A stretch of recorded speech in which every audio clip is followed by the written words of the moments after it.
Welcome to the Inspiring Tech Leaders podcast with me, Dave Roberts. In this episode, I'm going to talk about how to navigate the critical first 100 days in a new technology executive role.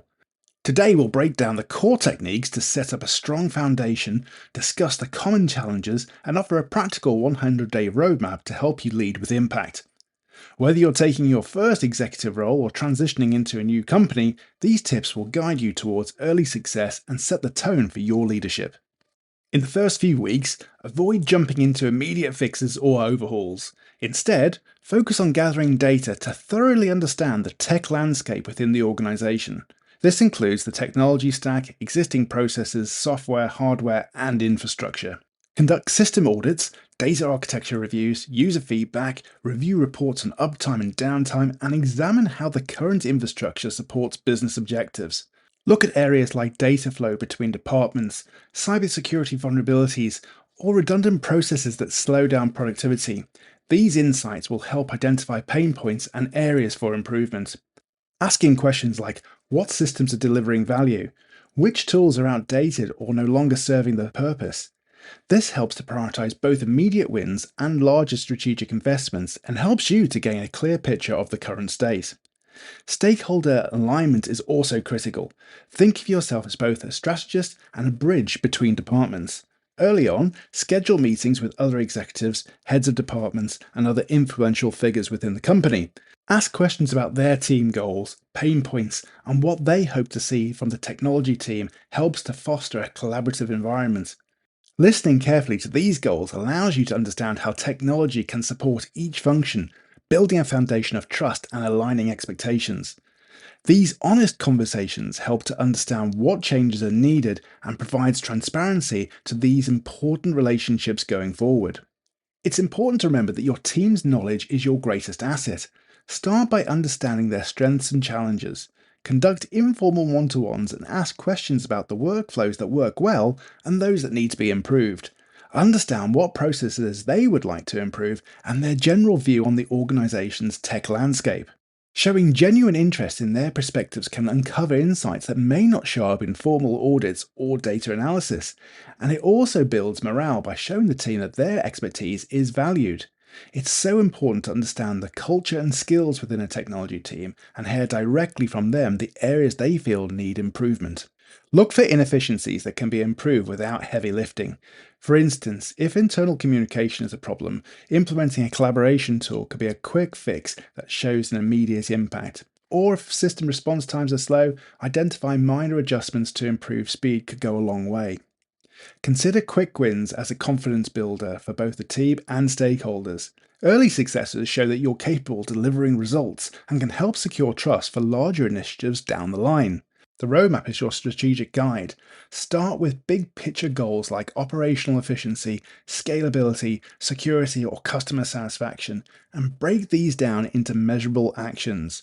Remember that the technology roadmap should align with the overall business goals to ensure that technology is positioned as an enabler of business success. Consider structuring a roadmap into short-term, perhaps 30 days, mid-term, 60 days, and long-term 100-day objectives. For example, short-term actions might include resolving pressing IT tickets and understanding team dynamics, while mid-term objectives could be about strengthening security protocols or implementing an internal feedback loop for ongoing improvements. A strong team is a successful team. As you get to know the team, focus on each person's strengths and areas for growth.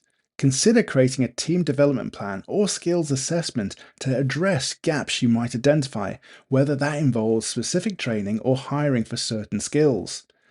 Culture building is also critical. Make sure the team feels encouraged to ask questions, collaborate openly, and embrace a growth mindset. This not only fosters creativity, but also strengthens resilience in the face of future challenges.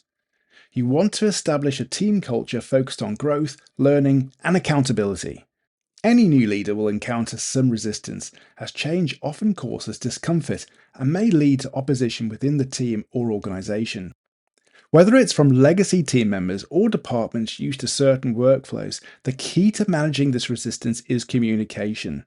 Keep explaining the why behind changes and offer them a voice in the process.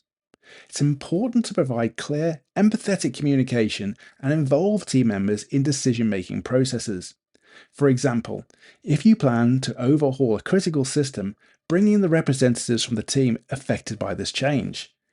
By making them feel involved in the process, you're more likely to get buy-in and reduce pushback. Budget limitations are a common hurdle and an unavoidable reality, so prioritizing is essential. Evaluate each project for its potential return on investment, both in terms of cost savings and productivity gains. For example, if improving cloud infrastructure can save hours of manual work across departments, then this should be given priority and focus. Also, don't be afraid to advocate for the resources needed to achieve high-impact projects. Present data on potential cost savings or competitive advantages to help secure additional budget if necessary. So, to summarize, your first 100 days should be split into 3 sections. Your first month is about immersing yourself in the details in a state of learning and observation. Get to know the systems, culture, and pain points. And remember, the goal is to gather as much relevant information as possible. Assess the current tech stack, meet with the teams and stakeholders, conduct internal audits, and begin gathering data for the roadmap. In the second month, you'll start seeing where small adjustments can make a big difference. This is your chance to show immediate impact by addressing pressing issues and implementing quick wins. Begin forming and testing early strategies, refine the roadmap based on insights gathered, and set the foundation for larger projects. In the third month, you should shift your focus from immediate gains to long-term objectives. The groundwork you lay here will determine your success as a technology leader in the months and years to come. Present the refined roadmap to executives, align on long-term strategic goals, and initiate groundwork for larger projects. As you conclude your first 100 days in the new role, remember that leadership in technology is as much about people as it is about systems and infrastructure.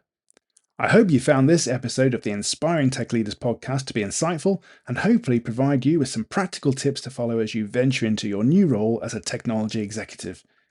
If you've enjoyed today's episode, don't forget to subscribe and leave a review. Stay tuned for our next episode where we'll be diving into another groundbreaking area of technology which is influencing and changing our lives. Thanks for listening, and until next time, stay curious, stay connected, and keep pushing the boundaries of what's possible in tech.